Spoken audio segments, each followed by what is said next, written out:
एक महत्त्वाची बातमी समोर येते। आसावरी जगदाळेला अद्यापही नोकरी नाहीच। पहलगाम दहशतवादी हल्ल्यात शहीद झाले होते आसावरीचे वडील। नोकरीच्या प्रस्तावावर निर्णय अद्याप प्रलंबित आहे। पहलगाम हल्ल्यातील मृत संतोष जगदाळे यांच्या कन्येची व्यथा। गेल्या काही दिवसांपासून आम्ही आर्थिक अडचणींचा सामना करत आहोत। राज्य शासनानं नोकरीच्या आश्वासनं दिली होती, मात्र नोकरीच्या प्रस्तावाला मंत्रालयातून अद्यापही मंजुरी नाही। मुख्यमंत्री उपमुख्यमंत्र्यांना संपर्क करण्याचा प्रयत्न केला, मात्र तो होऊ शकला नाही, अशी व्यथा दहशतवादी हल्ल्यात मृत्युमुखी पडलेल्या संतोष जगदाळे यांची कन्या आसावरी जगदाळे आणि पत्नी प्रगती जगदाळे यांनी दिली आहे।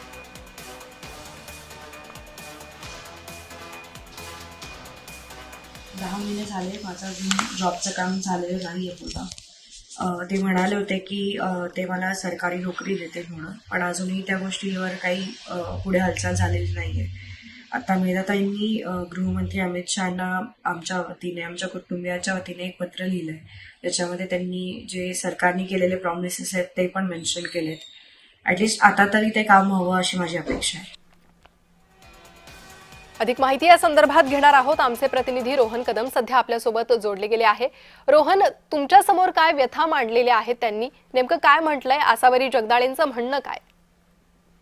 दुर्दैवी खरं तर ही बाब आहे। खरं तर पहलगाम मध्ये हल्ला झाल्यानंतर पुण्यातील संतोष जगदाळे यांचा मृत्यू जो आहे तो यामध्ये झालेला होता। ते शहीद झालेले होते आणि त्यांची मुलगी आसावरी जगदाळे हिने अतिशय संयमाने ही सगळी बाब हाताळलेली होती, कारण का तिथे काश्मीरहून पहलगामहून त्यांना इथे आणेपर्यंत असेल सगळ्या सिच्युएशन ज्या आहेत त्या तिने व्यवस्थित हँडल केल्या होत्या। त्यामुळे तिचं कौतुक देखील अनेक जणांकडून केलेलं होतं। खुद्द राज्याचे मुख्यमंत्री उपमुख्यमंत्री त्यांच्या निवासस्थानी येऊन त्यांना भेटून गेलेले होते आणि या सगळ्याची भरपाई म्हणून आसावरी जगदाळे यांना सरकारी नोकरी देण्याचं जाहीर जे आहे ते राज्य सरकारच्या वतीने करण्यात आलेलं होतं आणि पुणे महानगरपालिकेमध्ये त्यांना नोकरी देखील अलाउड झालेली होती, परंतु त्यांना अद्याप कामावरती घेतलं नसल्याचं समजतंय आणि मंत्रालयाकडून जी पूर्तता करावी लागते ती पूर्तता अजून होत नाहीये। त्यामुळे महापालिकेकडे तशा प्रकारचे आदेश जे आहेत ते प्राप्त झाले नाहीयेत, अशा प्रकारची माहिती सध्या समोर येते आणि या सगळ्यावरती स्वतः आसावरी जगदाळे यांनी देखील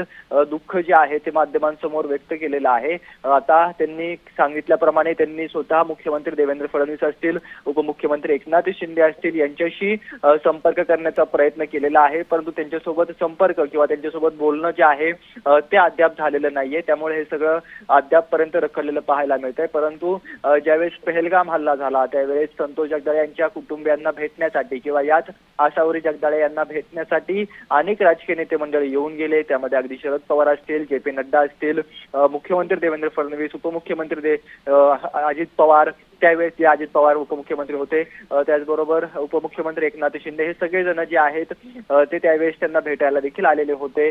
त्यांना भेटून नोकरीबाबतचं आश्वासन जे आहे ते दिलेलं होतं। आसावरी जगदाळे यांनी ज्या पद्धतीने सगळी सिच्युएशन हँडल केलेली होती त्याबाबत त्यांचं कौतुक जे आहे ते केलेलं होतं आणि असं सगळं असताना देखील अद्याप आसावरी जगदाळे यांना नोकरी जी आहे ती राज्य शासनाच्या वतीने देण्यात आलेली नाहीये आणि त्यामुळे त्यांच्याकडून या सगळ्याबाबत दुःख जे आहे ते व्यक्त केलेलं पाहायला मिळतंय। त्यांनी माध्यमांसमोर येऊन या प्रकरणी जे आहे ते त्यांचं दुःख मांडलेलं आहे आणि आर्थिक अडचणी ज्या आहेत त्या त्यांच्या समोर मोठ्या प्रमाणामध्ये आहेत, कारण का आता जवळपास एप्रिल महिन्यामध्ये वर्ष होईल या संपूर्ण घटनेला आणि या घटनेला वर्ष झाल्यानंतर अद्याप कुटुंबाचा जो काही गाडा समोर पुढे घ्यायचा असतो त्या पद्धतीने कामकाज करायचं असतं, कारण का संतोष जगदाळे हे त्यांच्या घरातील कमवते पुरुष होते आणि त्यांचाच मृत्यू जो आहे तो यामध्ये झालेला होता। त्यामुळे आर्थिक अडचणी ज्या आहेत त्या आता जगदाळे कुटुंबियांच्या समोर आहेत आणि त्यामुळेच त्यांचं म्हणणं आहे की लवकरात लवकर आसावरी जगदाळे यांची नोकरीची पूर्तता त्यांनी करावी। नोकरीचं जे आश्वासन